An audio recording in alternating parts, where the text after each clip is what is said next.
इस वक्त हम सुप्रीम कोर्ट में मौजूद हैं और जिस तरह वक्फ अमेंडमेंट बिल लाया गया और यहाँ पर लोगों के रिएक्शंस नजर आए, कई याचिका भी इसके खिलाफ सुप्रीम कोर्ट में दायर की गई, जिसके बाद आज सुनवाई के दौरान सुप्रीम कोर्ट ने अपना फैसला सुनाया है। और इसके साथ शाकिर अहमद जी भी हमारे साथ मौजूद है, जो एक याचिका करता है इस वक्फ बोर्ड अमेंडमेंट बिल के खिलाफ। इन्होंने याचिका दायर की थी और ये खास इसलिए हो जाता है क्योंकि ये मणिपुर से आए हैं। सर, मणिपुर में पहले ही स्थिति हम देख रहे थे और सरकार उस पर बात नहीं करना चाह रही थी, लेकिन इस बिल के बाद क्या स्थिति है और आपने इसके खिलाफ याचिका क्यों दायर की है, ये सवाल। ये असल में मणिपुर के बारे में तो आप लोगों को सब पता ही होगा। अब प्रधानमंत्री नरेंद्र मोदी जी एकदम ध्यान भी नहीं दे रहे।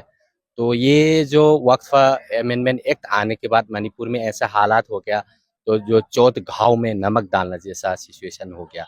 और मैंने इसीलिए रीट पिटिशन फाइल किया सुप्रीम कोर्ट में कि ये एकदम से अपना जो fundamental right constitution of India के अंदर आती है, उसमें आर्टिकल 14 जो इक्वेलिटी राइट और राइट टू इक्वेलिटी और आर्टिकल 25 एंड 26 जो फ्रीडम ऑफ रिलीजन को वायलेट करती है।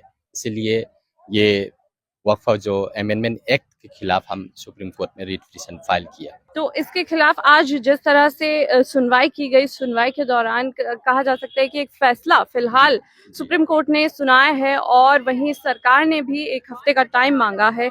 कोई नियुक्ति नहीं होगी, किस तरह से देख रहे हैं वक्फ बोर्ड के खिलाफ जो ये याचिका दायर की, उसके बाद ये फैसला, इससे कोई प्रभाव पड़ेगा? देखिए, एक तरफ से देखा जाए तो आप कह सकते हैं कि राहत है, क्योंकि जो नया रूल नया लॉस आने वाले थे वो रोक दिया गया है। और एक सुनने में आ रहा है कि 1 हफ्ते के अंदर सरकार को नोटिस दिया गया कि जितना भी एविडेंस है, जितना जो क्लेम करना है वो करने के लिए। और अगली सुनवाई 5 तारीख को होगी। जब तक के अंदर जो भी पुराने लॉस थे उसी को मेंटेन करने के लिए और नया लॉस को लागू करने नहीं दे रहे। तो ये एक तरफ से देखा जाए तो ये राहत है। वक्फ बोर्ड अमेंडमेंट एक्ट को लेकर जो मणिपुर की स्थिति है उस पर रोशनी डालेंगे, क्योंकि मणिपुर एक ऐसा राज्य है जहां पर हिंसा पहले भी हो चुकी है और इस हालात में ये बिल का आ जाना और उसके बाद क्या सिचुएशन है। जी, मैंने शुरू में भी कह दिया था कि अभी देखिए मणिपुर में हालात बहुत खराब है। 2 साल से वहाँ पे इतना मतलब भयंकर लड़ाई हो रही थी कि जैसे कि एक दूसरे को देख नहीं सकते। और वहाँ पे 2 कम्युनिटी, जो मेजर कम्युनिटी मैतेई कम्युनिटी और एक जो ट्राइबल जो कुकी कम्युनिटी, दोनों के बीच में एक दूसरे को देखते ही मारने लगा था और कई घरें जला दिया था, कई जाने जा चुके हैं। और अभी इकोनॉमिकली इतना बैकवर्ड जा चुके हैं कि आप कह सकते हैं कि 30-40 साल हम लोग बैक जा चुके हैं, पीछे जा चुके हैं। तो ये जो हालात के बीच में वक्फ बिल का जो एक्ट लागू होने वाली थी, तो इसकी वजह से हमारा जो मुसलमान कम्युनिटी, यानी कि हम लोगों को पांगल कहते हैं, हम एक इंडिजिनस पीपल है हम लोग भी। तो अभी वहाँ पे हम लोगों का कम्युनिटी भी खराब होती जा रही है। हम लोग सब सड़क पर आ चुके हैं। तो वहाँ पे 4 कम्युनिटी मेनली रहते हैं, मैतेई, मुस्लिम, पांगल यानी कि और कुकी, नागा। तो ऑलरेडी 2 कम्युनिटी का सिचुएशन बहुत खराब है, इकोनॉमिकली, सोशली, एवरीथिंग। और अभी हमारा मुसलमान लोगों का भी, पांगल लोगों का भी खराब होने जा रहा है। और अभी सिर्फ बचा एक कम्युनिटी। देश कैसे चलेगा, हमारा राज्य मणिपुर कैसे चलेगी, आप सोच। लेकिन ये भी कहा जाता है कि हेमंत बिस्वा जो शर्मा है, उनके आने के बाद सिचुएशन बदली है और उन्होंने इस पे काबू भी पाया है।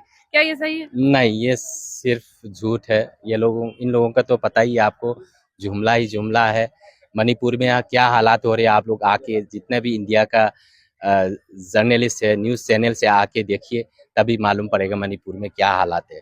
वहाँ पे समझ लो कोई डेवलपमेंट नहीं कर पा रहे और बस हम लोगों को 2 वक्त का रोटी मिल जाए वही काफ़ी है। ऐसा सिचुएशन में हम लोग जी रहे हैं। जी, हम बात कर रहे थे 1 हफ्ते के टाइम जो लिया है सरकार ने एविडेंस देने के लिए, दलीलें पेश करने के लिए, उसके बाद मुस्लिम कम्युनिटी का क्या स्टेप होगा, क्या जिस तरह से वो दलीलें पेश करेंगे, उसके बाद क्या फिर से आप सुप्रीम कोर्ट का दरवाजा खटखटाएंगे?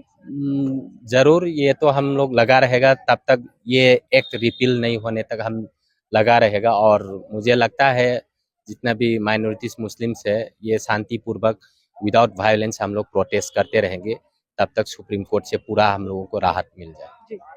तो ये थे हमारे साथ शाहिद अहमद जी, जो मणिपुर से यहाँ पर पहुंचे और याचिका के कर्ता के तौर पर यहाँ पे याचिका भी दायर की इस वक्फ अमेंडमेंट एक्ट जो आया है उसके खिलाफ।